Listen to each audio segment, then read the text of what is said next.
All right, folks, welcome back. We got a banger today. We went and pulled Pierre. What you got, Pierre? Thank you for coming on, brother. No problem. Thank you for having me. When did the Chinese start getting involved? And you told me already. I'm like, good God. This is the kind of stuff that as Americans, in our pompous stance on we're the best country in the fucking world, fail to realize that other countries have a lot of stuff going on. Well, look, the Mexico won its independence from Spain in the 1820s. And Mexico at that time, of course, was enormous. We're talking all of Texas, all of California, up to Colorado. It was just 55% of their territory was north of the Rio Grande. And so you had an enormous country with a low population. And so they spent about a decade with having their embassies going to all European countries trying to persuade people to come to Mexico to populate the country. Well, the Protestant states, the Protestant countries in Europe didn't want to send their people because Mexico was a Catholic country.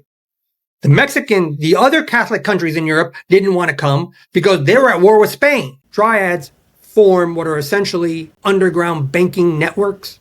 China has had underground banking for over 1,500 years. And so about 10 years into Mexico's existence, they entered into their first treaty that included population exchange. And that's with China. Okay. And so when the Chinese started coming to Mexico in the 1830s, they started settling along the Pacific coast. They were the agriculture industry in California was built by the Chinese in the 1830s, 1840s, 1850s. Okay. The fishery industry all up and down the coast. And so when you had these Chinese groups coming, they settled in up and down present or pre-1848 Mexico. So San Francisco was in Mexico. They had a large Chinese population. Today it's famous for their Chinatown. Well, up and down the Pacific coast, you had different communities that were skilled laborers for the aristocratic Mexican Spanish landowners. So by the turn of the 20th century, the largest population of non-actual Mexicans in Mexico were Spanish descent. The second largest was Chinese. The Chinese have had a deep relationship with Mexico for 200 years. Now, when those Chinese individuals immigrated to Mexico, what was prevalent in China? Smoking opium. They brought the opium seeds with them to cultivate opium in the United States, in pre-1848 Mexico. Yep. It didn't become the United States until after the end of the Mexican-American War in 1848. So when these group of Chinese immigrants started arriving in Mexico, they formed communities up and down the Pacific coast. And they started planting and trying to cultivate opium. Well, the climate and the soil in present-day California wasn't suitable. Okay. Likewise, in Baja California, it wasn't suitable.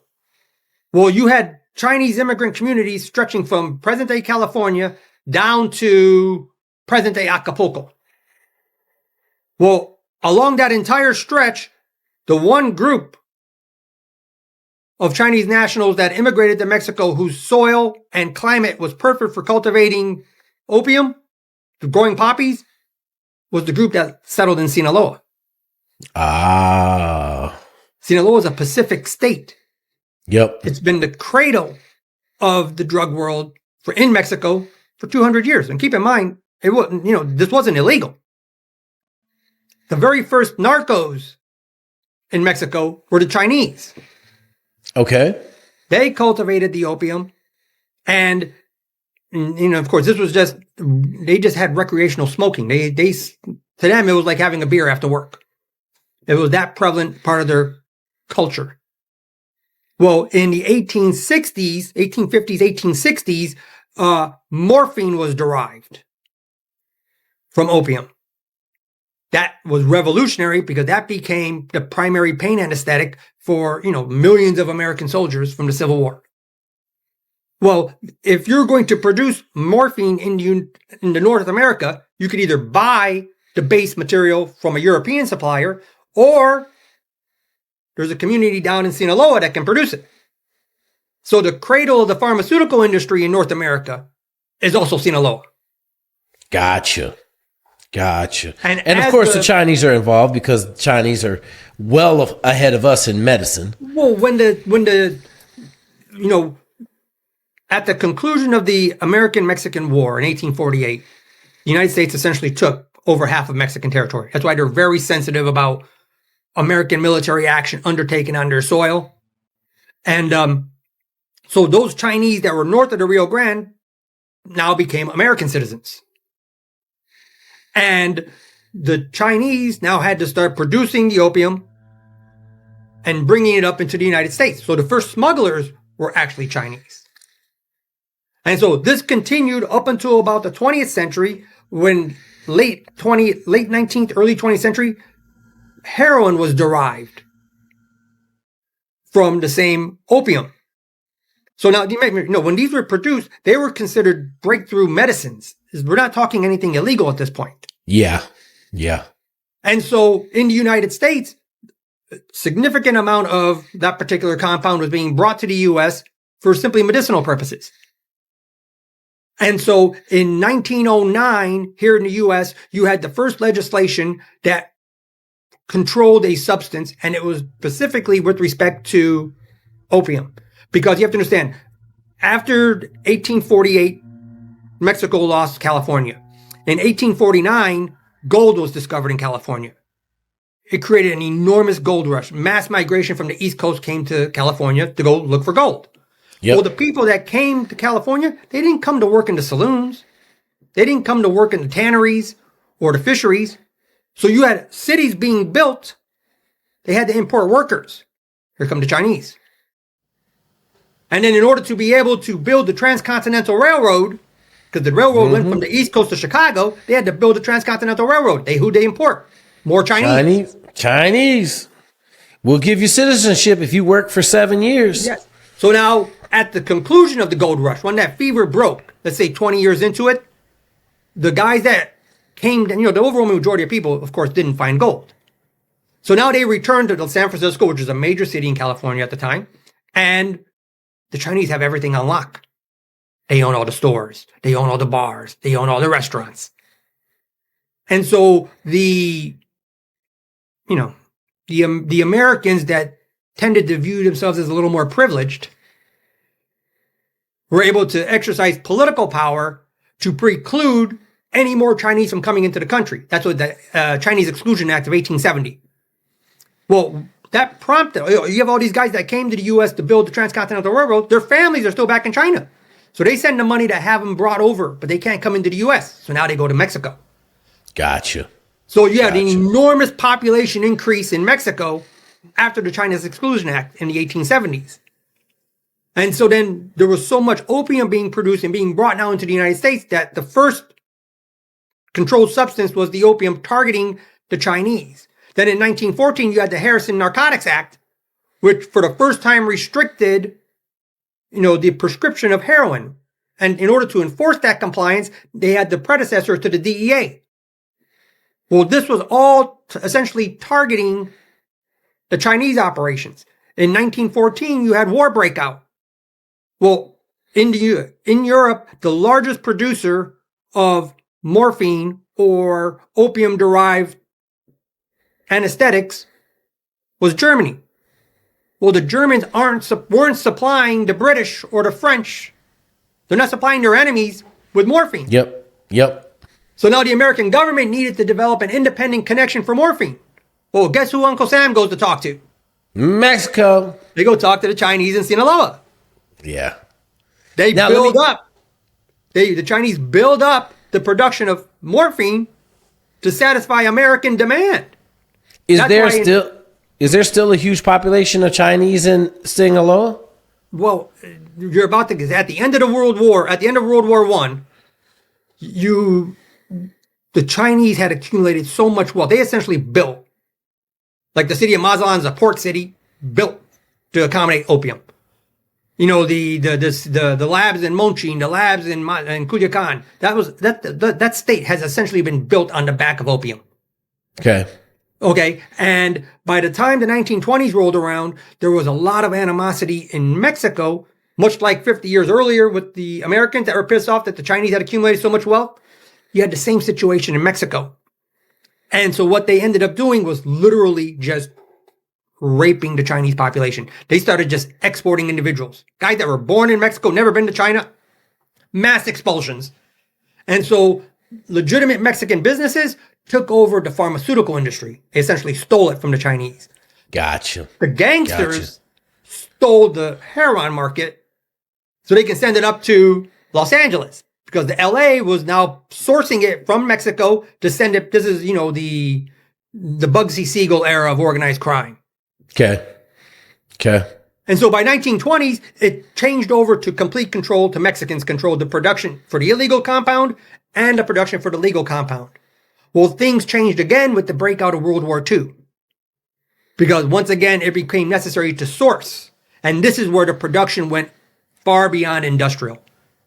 It went from literally from the Mexican states of Chihuahua through, Sonora, Sinaloa, Jalisco, Michoacan. I'm talking, it's a crescent all the way from the border from Chihuahua all the way down to Guerrero.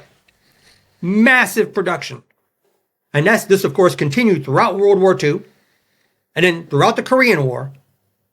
And it wasn't until the mid 1950s that Phenny was actually synthesized for the first time. And so once Phenny became the go-to, let's say, anesthetic compound by 1960, the Mexicans found themselves with this enormous infrastructure where they didn't have any way to market it other than turning it into the illegal compound.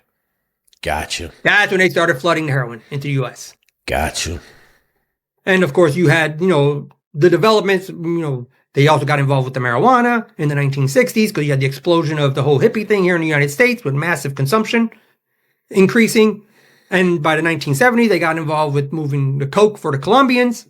And so they turned into operations that were very different than what they were originally contemplated. Now, with respect to the Chinese, after about, let's say by the 1970s, they started allowing them all to come back.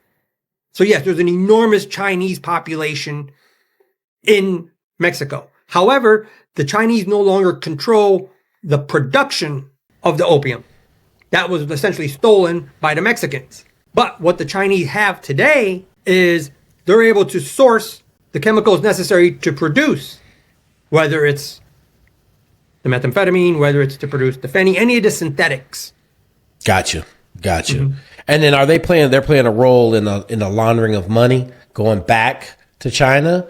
Or I thought I heard you talk about that on Rocco's, that they're kind of in the middle between Jalisco and Sinaloa. They essentially have taken over the money laundering apparatus. You have to understand, in 2015, 2016, China had a pretty big scare with respect to their economy. And so they had to put in place currency controls, like capital controls. So if you're a Chinese national, you can't move more than $50,000 out of the country any year. Okay.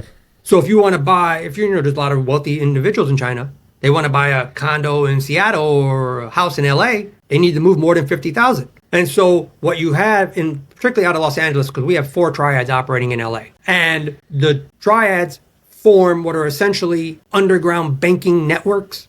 China's had underground banking for over 1,500 years. Absolutely. Same as the Muslims. The Muslims got a phenomenal underground banking. We consider it to be underground because we've been fortunate. Our country is relatively young, and it was created after modern banking began in the Renaissance. Well, the Chinese have been using, it's technically called Fei Shen. They've been using this system now for well over 1,000 years. And it's essentially a system where it involves transferring value. Mm-hmm. So we used to use that system when we were paying for ecstasy out of Vancouver. We just drop off the money to the Chinese guys in Orange County and they credit it. The guys in Vancouver credit it because now the guys in Vancouver can tell the guys in Orange County, go buy us, 2 containers of counterfeit Louis Vuitton handbags. Like they have money in LA and they'll ship the product down from Vancouver because they know that money is safe in LA. So we didn't have to actually transport the money. We would just take it to the Chinese operative. Well, that has gotten enormous. That was just facilitating transactions. Today, it's a totally different picture because there is so much demand for American dollars in China because people want to get wealth out of the country that, put it this way, Sinaloa generates probably anywhere in the neighborhood of $4 to $5 billion in profits in the United States every year. The demand for dollars is 30 billion. Gotcha. So they're able to mark it up. Yes, that's how they charge. They were charging the Mexicans 1%, as opposed to back in my day, which was anywhere from 10 to 12%. We were involved with what's called a trade-based money laundering operation, where you're transferring wealth through moving heavy industrial grade equipment. Well, the Chinese aren't even having to do that at all. They're just taking possession of the dollars in the United States, and they're essentially charging the Mexican guys anywhere from 0.5% to 1%, and that's just covering the administrative costs. Because in China, they're charging on the back end 30%. Yeah, they're charging the Chinese dudes 30%, something like that. And the money never transfers any place. Nope. So the guy in LA takes possession of $2 million, and he lets his contact in China know, hey, I got $2 million in the US. So the Chinese guy paid the $2 million plus the 30% markup. So they'll drop off $2.6 million into a Chinese bank account, and their rep in LA takes the $2 million cash. Now they can go use it to buy a condo or send their kid to Stanford, whatever they're going to use the money for. The people buying the dollars aren't looking to purchase drug dollars. They're just looking to purchase dollars. Yeah. Like that's the clean side of the house, right? Yes. Absolutely. That's awesome, brother. Our country, the Department of Justice is in full freak out mode because it allows for the movement of money without physical transfer. And, we don't have any insight into the Chinese banking system. And so they're able to make transactions in China that are not going to be traceable here in the United States. And so with respect to the cartel guys, they'll drop off, let's say, $3 million to a Chinese operative in LA. The Chinese operative in LA contacts this guy back in Shanghai. The guy in Shanghai says, okay, you know what? We got a guy here buying it for $4 million. So they pay $4 million in China for $3 million here. Meanwhile, they got to get the $3 million now to Mexico. So they'll buy $3 million worth of goods in China, and they'll send it to the Mexican versions of Walmart's. Sneakers, T-shirts, home electronic appliances, clothing, whatever they need. Yep. And so now when the product gets to Mexico, they just sell the T-shirts at swap meets. Yeah, there's no money exchange in hands. The product just shows up. The money is coming into the country in the form of goods from China. And when they sell the goods, whether it's cell phones, equipment, computers, whatever the hell it is, they can prove that the money came from something legal. And so now the money is completely washed with no movement of capital through the American banking system, which means it's impenetrable unless they're able to persuade someone to cooperate. And at that level, it's basically going to be Chinese nationals in Los Angeles dealing with Mexican nationals in Los Angeles. Yep. That excludes law enforcement. And now in Mexico, they do the same thing. And there are 4 organizations that, Sinaloa and Jalisco are at war with each other, but there are 4 organizations that both groups share. 2 of those 4 are Chinese. Gotcha. The Chinese have so much leverage that neither group can attack either one of those 2 without harming themselves. Man, I don't want to be in that game at all. I'm happy I'm in the game I'm in right now, which is normal life.